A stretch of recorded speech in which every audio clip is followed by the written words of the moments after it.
So delay shifting, so tanggalin natin yung valve body case. So ayan, kita na yung laman loob. So napakadumi ng kanyang fluid guys. Ang kanyang unit is Suzuki na DA17.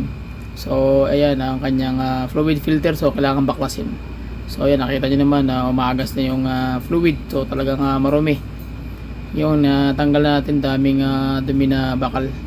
Tsaka ito mismo yung kanyang powder grit, talagang makikita mo ito nagiging cause ng delay shifting. So bakal na yan na nadurog at dumikit mismo sa may magnet, so kailangan talaga siyang matanggal. So kung maglilinis kayo, kailangan talaga tanggalin nyo talaga itong valve body na case para sureable na malinis talaga siya. Okay, so kabit na natin to guys. So okay, pagpalang araw, another client na naman tayo na Suzuki DA17. So ang issue nito is delay shifting, tsaka tawag niyan yung parang nanginginig na yung transmission. So sabi ko sa may-ari na ang gagawin natin is simple lang, mag-change fluid na lang muna tayo, dahil alam ko na yan talaga karamihan mostly sa mga problema sa mga matic. So pag hindi mo na-address yan, sigurado na magkakaroon ng problema. So una natin ginawa is tinanggal muna namin yung kanyang fluid mismo, yung kanyang ATF o fluid na nasa loob. After that patanggal guys, so ang gagawin natin, tatanggalin na natin mismo yung buong mechanism ng kanyang fluid valve body case. So yun ang ating mga birador, si Brad Ping Pera Ramos, saka si Brad Wawi Payat. Okay, so gabing gabi na, pero titry pa natin to. Basic pointers tutorials pa rin. Once natitira kayo ng matic o tatrabaho kayo ng matic, kailangan alam nyo yung pag DIY. So kailangan talaga is meron kayong additional background o konting kaalaman. Kung hindi, may mga guide kayo sa pagtatanggal nito. Kailangan mas maganda yung maglalagay kayo ng marking or bibidyohan nyo, pipicturean nyo isa-isa para hindi kayo magkamali, especially sa mga nagtatanong sa akin online kung paano ba daw mag DIY. So ito po yung mga proseso na pagtanggal po nito. So sa automatic transmission ng DA17, so kailangan po talagang tanggalin nyo mismo yung kanyang takip, kasi pag hindi nyo tinanggal yung takip, makikita nyo naman na maraming mga powderized metal grit dyan. So especially nasa takip na mismo, nakita nyo naman yung fluid. So yung fluid na yan, dark na po yan, pero kung sa deep sea ka titingin, pinkish pa yan. So ngayon tatanggalin na natin yung ATF filter. So washable po ito, pwede itong linisan o pwede itong hugasan lang mismo ng either fuel na diesel or gasoline. So depende na po sa inyo, para hindi na kayo bibili na hinampan na panibagong mga tawag niyan piyesa, dahil medyo mahal to at hirap hanapin. So makikita nyo guys, pag tinanggal nyo yung fluid filter, ang mangyayari niyan is meron pang mga reserve na fluid sa loob. So ang mangyayari dyan, pag tinanggal mo yan, kusa lang siyang aawas o ma-drain lang automatic yan. So kailangan nyo linisan yan guys, para ma-sureable nyo talaga na wala na siyang matitira pang mga fluid doon sa loob, sa valve body. Kita nyo sobrang dami na fluid na umaagas. So ibig sabihin mga more or less na mga sa 300.3 liters po ang capacity ng fluid na natatanggal. And then may mga 0.6 liters naman ang nasa tawag yan yung kanyang valve body case. So may iwan. Ngayon mostly sa nag-change oil nito, 1 litro lang yung na-add. Bakit? Kasi nga yun lang yung level na talagang pwedeng matapon doon pag tinanggal mo yung drain plug. So kailangan talaga ay advice ko lang mismo na nag-DIY kayo, o ako mismo change oil nito, tinatanggal ko talaga yung kanyang buong case at saka yung kanyang fluid filter para sulit at tanggal lahat ng dumi o yung kanyang fluid na nasa loob. So wala na siyang almost na stock. So bukod lang sa torque converter, kasi meron siyang amount doon na capacity, mga more or less mga 0.4 liters ang nandoon. So mas maganda yung tinatanggal talaga siya. So itong fluid filter na to, washable po ito. So ang dumi nito nakadikit na mismo sa gilid mismo ng kanyang housing ng filter. So makikita nyo guys, kanina inawakan natin, maraming dumi. So makita nyo malinis tingnan, pero yung gilid niyan kumusta naman, ayan. So yung kanyang metal grit particles is dumikit na rito, especially sa kanyang magnet. So yan ang kailangan yung tanggalin, especially kung maglilinis kayo o mag-change oil kayo ng ATF. So kailangan yung tanggalin yan. So yan ang valve body niya guys. So check muna natin yung buong system. Okay guys, so ayan na yung valve body. So makikita nyo yung valve body talagang labas talaga yung kanyang laman loob. Ayan, makikita nyo guys, tinanggalan natin yung kanyang fluid filter, so ATF filter. So kailangan talaga malinisan yun kasi basic pointers pa rin. Pag hindi nyo kasi nalilinisan yun, especially magtatanggal lang kayo ng fluid, mag-change fluid lang kayo, so mangyayari yan guys, hindi nyo malilinis yung buong dumi na nakadikit mismo doon sa fluid filter at saka mismo doon sa kanyang cover sa ilalim. So mag-i-stack yung dumi doon na mangyayari. Yan ang magiging cause ng sira ng clutch lining nyo. So kailangan talaga pag naglilinis kayo ng transmission o nag-change fluid kayo, kailangan tanggalin yung buong ilalim pati yung kanyang filter para malinisan lahat, para yung fluid na papalit mula sa torque converter sa ball body is malinis talaga. So walang maiiwan na anumang dumi doon sa loob. So pag pinandaran yung makina, so maganda yung takbo ng transmission, smooth na smooth kasi wala nang dumi yung kanyang fluid. Okay, so at least nakuha nyo yung basic pointers guys. Mahalaga lang yun alam nyo, especially sa mga nagdi-DIY kung bakit ganun. Basic pointers pa rin, ayan.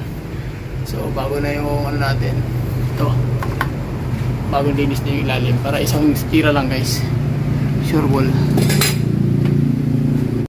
Okay, so ito na yung kinain guys, hinugasan namin ngayon. Pag after hugas, inalog namin ng husto, so may lumabas na tanso. So ito yung nakadikit sa kanyang clutch lining.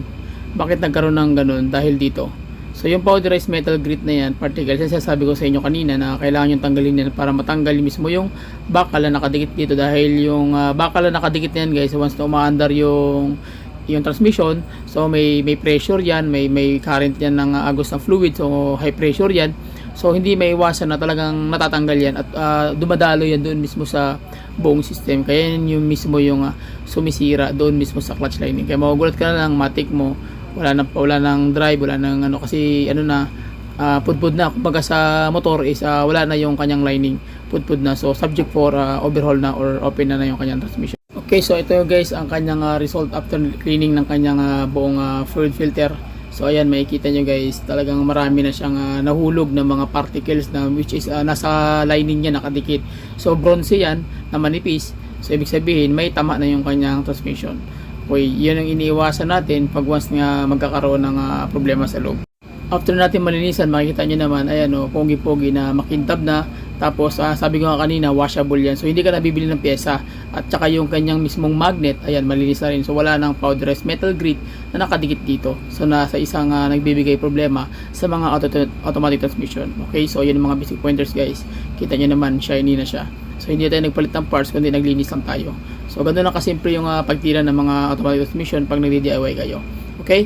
So pati din dito sa ball body, lilinisan nyo na rin yan. Tanggalin nyo yung mga tawag yan, metal grit na nakadikit mismo sa engine wall, para konti na lang yung matitira, nasa torque converter na lang yung konting dumi. Okay? So after nyan guys, maglalagay na kayo ng gasket oil kasi hindi tayo bumili ng pyesa na tatawag na yung gasket nya, yung mismong yung parang asbestos. So ang gagawin natin, gasket oil na lang na kulay white, yung nagiging rubberized. At least ito medyo matibay ito at dumidikit talaga ito sa sa tawag yan sa lips ng kanyang case. Okay? Okay, so may nagtanong sa akin, sir, bakit naglagay kayo ng gasket oil samantalang mahirap po yan tanggalin? Yes, tama po kayo, mahirap po yan tanggalin dahil talagang pag once na dumikit yan, parang rubber yan na nakadikit talaga at hirap tanggalin, kailangan mo siyang kuskusin.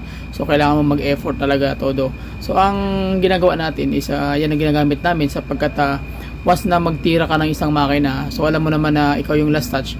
So kailangan mong ipulido na lang kumbaga alam mo na yung pwedeng palitan mo na dahil once na maglagay ka ng gasket oil, so didikit talaga yan. So kailangan pulido talagang gawa mo na hindi na pabalik-balik.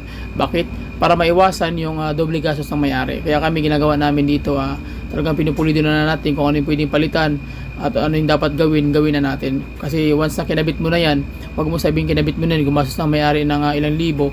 After that, bubuksan na naman after a few months. So lugi na may-ari, kawawa naman. Kaya ginagawa natin dyan, pag once na maglagay tayo ng pyesa o magpalit tayo ng gasket, especially kung ano yung pinagtanggal natin, kailangan talaga isa may balik ng maayos at yung hindi magsisisi yung may-ari, natatagal na mga 3 to 5 years hanggang 10 years kung maaari. So yun po yung ano natin, ginagawa natin dito, basic pointers tutorials, para po makita nyo na step by step, hindi ko man mabidyohan lahat ng ating ginagawa. At least makita nyo lang kung paano detail by detail na tinitira yung unit. Okay, so kung maglagay tayo dire-diretso, wala nang balikan. mabalik ko sakali, iba namang yung issue ng kanyang unit. Okay, so ayan na guys, kinabit na natin yung kanyang hinugasan natin na ATF fluid filter. So washable po yan sa mga DA, so mostly washable sila. Okay, kasi kung di yan washable, madaling masira yung matic. So kung washable naman, huwag na kayo bibili ng pyesa, at least nakakatipid na kayo. Huhugasan nyo lang yan, tapos pwede nyo nang ibalik, at least malinis na. Okay, at least natanggal nyo yung powderized metal grit na nando doon, and then after that, pwede mo na ibalik, okay na. So wala ka nang bibiling gagasasin pa. So yung fluid na lang, and then yung labor. So ito yung ating mga brother guys, si Brad Ping Ramos ng Carson TV. Okay, ito yung ako si Kleng, nagsasalita lang tayo dito, kwento-kwento lang tayo dito, para at least mabidyoan natin maayos. So ayan na guys, ikakapit na natin lahat. After that, dire-diretso na yan. Pag matakip na yan, dire-diretso na tayo hanggang maglagay ng fluid, and then pagka last part is yung ilalagay natin ng fluid yung kanyang valve body. Okay, so backroll lang tayo guys para okay ang tira. Hindi ako tayo mga control mechanic yan. Pag di makaya, agad. Hindi makaya rin. Pag makaya, pwede lang. Pero, what's mechanic? What's mechanic? What's mechanic? Well,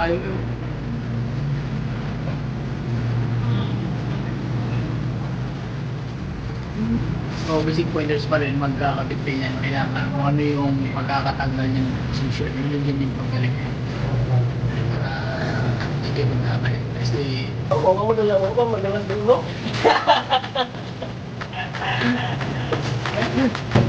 Kaya dito ma'am, mag-shop, mag-bread, ako yung bread. Lagi, sa pagkukuha ito, lagi pa CBC na, CBC na. Buong sa taas sa dugo.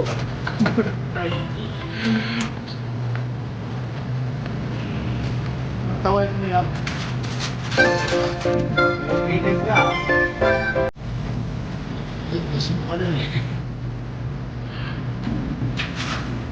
Makatagal pa yung mga kanta. Ako yung mga gamit ko.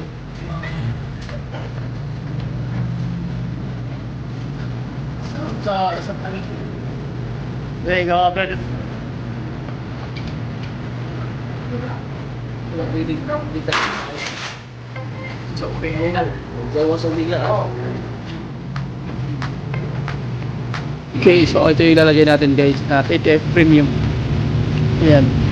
Rate up yung ilalagay natin. So, dahil karamihan na pag nag-change oil ka, pag nag-automatic expression fluid change ka, mangyayari niyan is nasa mga 1 litro lang yan ang kanyang ubusin. Pero once na mag-treat mismo ng oil filter, fluid filter, lahat na nalilinis mo na yun. So almost 3 liters yan ang kaya niyang ubusin. So yun ang mga basic pointers kung nagpapalit kayo ng ATF. Okay? So sige, ganda lang muna.